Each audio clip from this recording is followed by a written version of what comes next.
देखो first question क्या है, represent graphically a displacement of 40 kilometre 30 east of north. क्या करना है, क्वेश्चन नंबर 1 ग्राफिकली रिप्रेजेंट करना है displacement of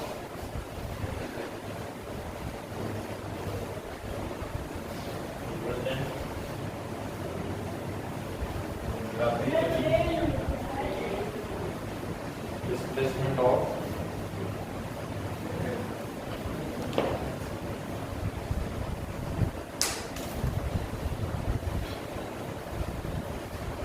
40 kilometre east of north.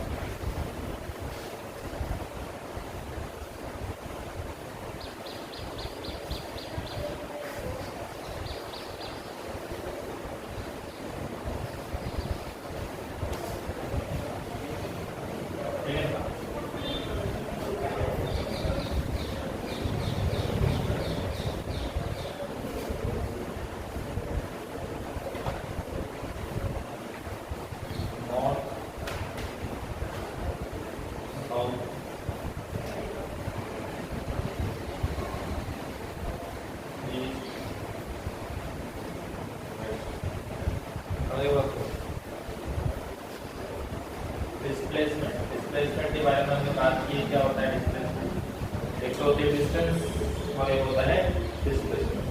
Distance क्या होती है, जैसे मान लो आप यहाँ से चल के पॉइंट ए से चल के पॉइंट बी तक आए, तो आपने ये डिस्टेंस कवर किया, ठीक है। डिस्प्लेसमेंट क्या होता है, ए से बी की सीधी दूरी, सीधा डिस्टेंस, डिस्प्लेसमेंट। आगे बात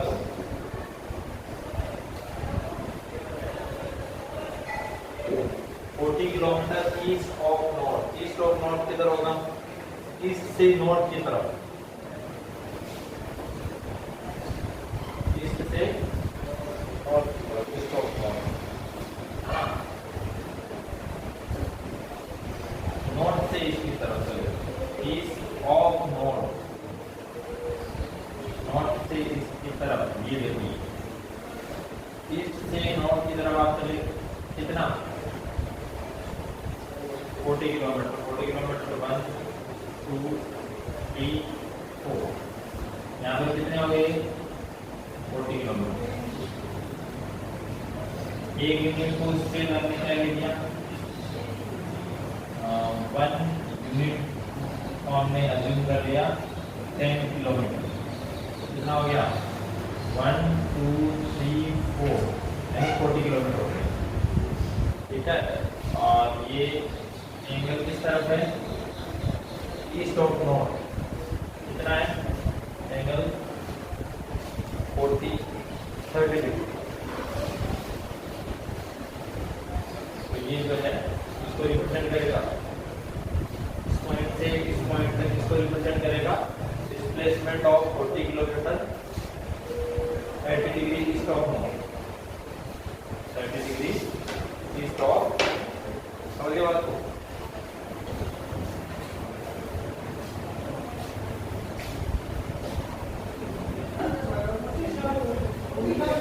डेट नहीं है।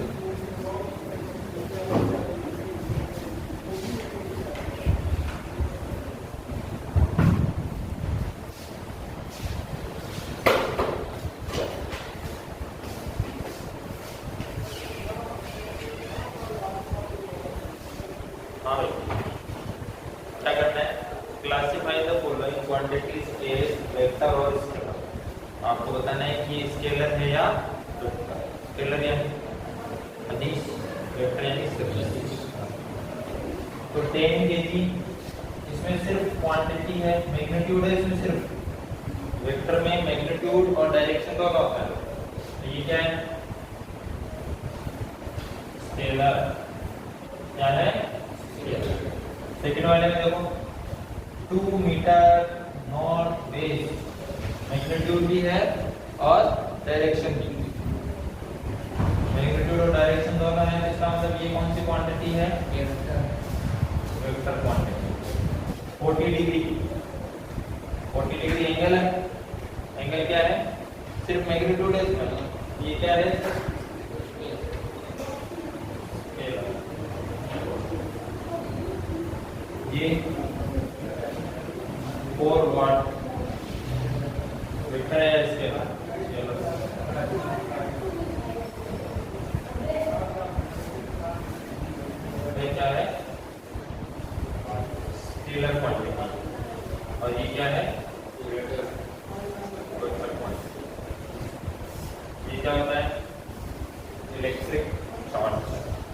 ये इलेक्ट्रिक पावर बल्कि बात ये होता है एक्सेलरेशन।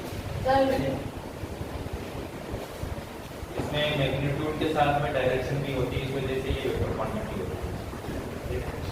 इसमें भी आपको इनको कैटेगराइज करना है कि भाई वेक्टर है स्केलर। मतलब टाइम पीरियड, टाइम पीरियड क्या है,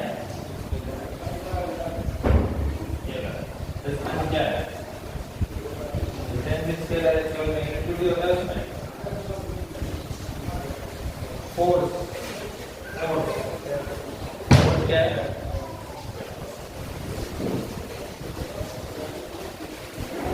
वेलोसिटी,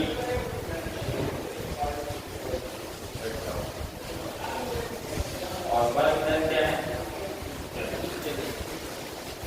समझिए ना, फोर्स जो है किसी डायरेक्शन में लगता है और वेलोसिटी भी किसी डायरेक्शन में होती है। इसलिए ये दोनों वेक्टर और बाकी क्या है ये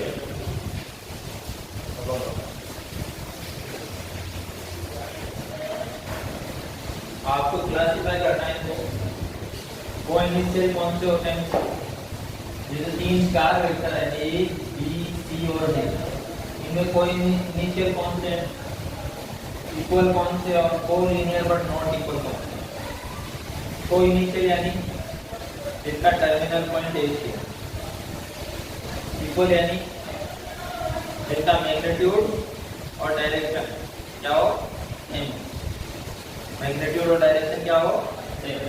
और कोलिनियर यानी आपस में पैरेलल, किसी एक लाइन के पैरेलल यानी आपस में पैरेलल हो गए बट नॉट इक्वल, लेकिन इक्वल नहीं होंगे।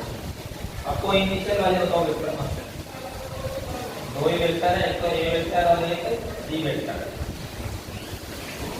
ए वेक्टर है बी वेक्टर, समझ में आई क्या बात। ये दोनों कोई इनिशियल नहीं है क्योंकि ये वेक्टर इस पॉइंट से आ रहा है और ये वेक्टर इस पॉइंट से आ रहा है।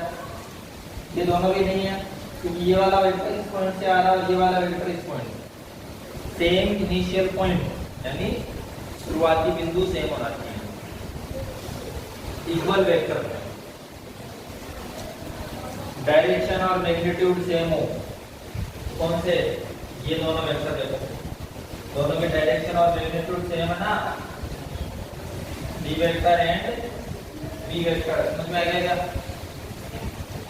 कोलिनियर यानी आपस में पैरेलल बट नॉट इक्वल,